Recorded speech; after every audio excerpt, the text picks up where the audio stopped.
পশ্চিমবঙ্গের দ্বিতীয় দফার ইলেকশন প্রায় শেষ, রেকর্ড ভোট এবং যথারীতিভাবে বুথ ফেরত সমীক্ষার রেজাল্ট আসতে শুরু করেছে। তো তার সাথে সাথে বিতর্ক, কারণ এর আগে পশ্চিমবঙ্গে দুবার বুথ ফেরত সমীক্ষায় তো বিজেপিকে জিতিয়ে দিয়েছিল, সেটা হয়নি। এবার দেখা যাচ্ছে আবার উল্টো কাউন্টার আর্গুমেন্টও আসছে যে বিহারে তো মিলছে, এখানে কেন মিলছে না। তো আমার সাথে আজকে দেবরাজ আছে। দেবরাজকে আপনারা চেনেন ওর ওই সেলসের পডকাস্টটা থেকে। তো আজকে জাস্ট আমি এটা আমার বাড়িতেই পডকাস্ট করছি, জাস্ট ভিজিট করছি আমার সাথে। তো দেবরাজ, তুই যেটা বলছিলিস, আমি যেটা বললাম যে পশ্চিমবঙ্গে তো কখনো বুথ ফেরত সমীক্ষা মেলে না, তো এবারই কেন মিলবে? লোকে কেন বুথ ফেরত সমীক্ষাকে বিশ্বাস করবে?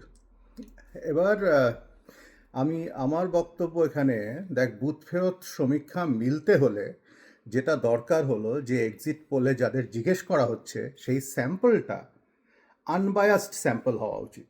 সব সব টাইপের লোকদের জিজ্ঞেস করা উচিত, সব টাইপের থেকে, সব সেগমেন্ট থেকে জিজ্ঞেস করা উচিত। আগেরবার সেটা করা হয়নি, তার জন্য আগেরবার কি করা হয়নি? কোথায় কোথায় মিস্টেক ছিল? দেখ, আগেরবার যেটা করা হয়েছে বুথ ফেরত সমীক্ষায় শুধু জ্যান্ত লোকেদের জিজ্ঞেস করা হয়েছিল কাদের ভোট দিয়েছেন। কিন্তু ভূতেদের সংখ্যা তো যদি আমি ধরেও নিই 10%-এর বেশি না, তৃণমূলের তো 10% লিড আছে। এইবার না, সেটাই যে আগেরবার শুধু জ্যান্ত লোকেদের হয় জিজ্ঞেস করা হয়েছিল, 10% ভূত যে ভোট দিয়েছে 10% হবে না। ভূতকে এক্সিট পোলে জিজ্ঞেস করা হয়নি, আর ভূতেরা এক কাট্টা তৃণমূলকে ভোট দিয়েছিল। এবার দেখ, ভূতের সংখ্যা হলো 58 লক্ষ তো মরা লোক, তার মানে প্রায় অলমোস্ট কত 9%-এর কাছাকাছি ওখানেই হয়ে গেল। তারপরে ওই ভূতেদের সবাই যে তৃণমূলকে ভোট দিয়েছে সেটাও তো একটা ভুল তৈরি হয়ে যাবে। ধরে নিচ্ছি 5%, আই বিলিভ না 100%। না, আমি মানছি ভূতেদেরকে ভোট দিলে তৃণমূলই ভোট দিতে পারবে, আর কেউ ভোট দিতে পারবে না, that is by default. But the problem is যে তারও ধরে নিচ্ছি 5%, 9% হবে না, 5% ওই দিয়ে তুই এক্সপ্লেন করতে পারবি। এবার 10% গ্যাপ কি করে হবে? এখন দেখ, 7 লাখের মধ্যে, 7 কোটির মধ্যে, 7.6 কোটির মধ্যে যদি 58 লক্ষ ভূত হয়, তাহলে তো প্রায় ওরকম তোর 9%-এর কাছাকাছি চলে আসছে। তারপরে এবার বাদ গেছে হলো যারা কিছু বাংলাদেশি যারা পালিয়েছে, হ্যাঁ, ওই যখন বর্ডার দিয়ে পালাচ্ছিল যারা, সে তাদের তো আমার কাছে তো উল্টো খবর আছে। অ্যাকচুয়ালি বাংলাদেশি হিন্দুদেরই সবচেয়ে বেশি ভোট কাটা গেছে। না, বাংলাদেশি হিন্দুদেরই সবচেয়ে বেশি সেকেন্ড ফেজে এফেক্টেড হয়েছে, ওদের নাম বেশি কাটা গেছে। কিছু বাংলাদেশি পালিয়েছে, মতুয়া যাদের কাটা গেছে তাদেরও সিএ দিয়ে তাদের বুঝিয়ে দেওয়া হয়েছে পরিষ্কার যে এটা টেম্পোরারি, এটা প্রসেস। তো মতুয়াদের বেশিরভাগই তারা কিন্তু এই ভোটটা তো দিতে পারবে না। হ্যাঁ, তারা দিতে পারবে না কিছু। সেটা কত বলতো? 1 লাখের নিচে। আমি দেখেছি, দেখে নিস তুই মিলে নিস, 1 লাখের নিচের মতুয়া।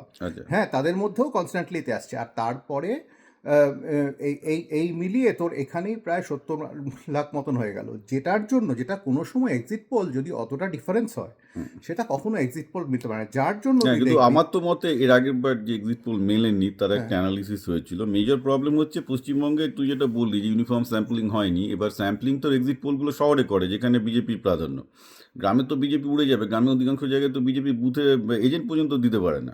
না, সেটার জন্যই তো স্যাম্পলিং এর মেইন মিস্টেক হলো যে কোন একটাও ভূতেদের এবার তোর কাছে কি খবর আছে যে এরা স্যাম্পলিংটা গ্রামে গিয়ে করেছে? স্যাম্পলিং গ্রামে শহরে যেখানে করুক, তোর ভূতেদের এবার তো ভূতেরা থাকছে না। ভূতটা তো 5%, সেটা মানছি। 8.5%। আচ্ছা, ভূত তুই বলছিস 8.5%। এটা বলা খুব মুশকিল যে কত ভূত আছে। হ্যাঁ, ছিল আর কি। তার সঙ্গে যাদের ভোট দিতে দেওয়া হতো না, যাদের ধমকিয়ে চমকিয়ে রেখে দেওয়া হতো, সেটা তো দেখাই যাচ্ছে। তার মানে যদি শুধু আমি ওই ভূতের ওইটুকুনি বার করি, তাহলে আমাদের যতটা বেড়েছে ততটা আসছে না। তারপরেও আমাদের খানিকটা এক্সট্রা ভোট এসছে আমাদের, ইন দ্য সেন্স যে যারা ভোট দিয়েছে, তো সেখান থেকে খানিকটা একটা এক্সট্রা পার্সেন্টেজ আসছে। সব মিলিয়ে অলরেডি এক্সিট পোল তো ম্যাট্রিজের এক্সিট পোল দেখাচ্ছে 40 আর 42% ফর বিজেপি, 40% ফর তৃণমূল। ম্যাট্রিজ কিন্তু বিহারের আগেও করেছিল। এসআই এর পরে, যেখানে এসআই এর পরে এক্সিট পোল হচ্ছে, সেগুলো কিন্তু খুব ভালো মিলছে। এসআইআর এর পরে এক্সিট পোল হলে, কারণ ক্লিন ভোটার লিস্ট, ক্লিন, সেটাকে কোয়েশ্চেন। ঠিক আছে, দেখা যাক। আমার মতে এই আমার নিজের অভিজ্ঞতা হচ্ছে এক্সিট পোলে পশ্চিমবঙ্গের সবচেয়ে আরেকটা বড় সমস্যা হচ্ছে গ্রামাঞ্চলের লোকজন এত ভীত থাকে এক্সিট পোলে ঠিকঠাক বলতে চায় না।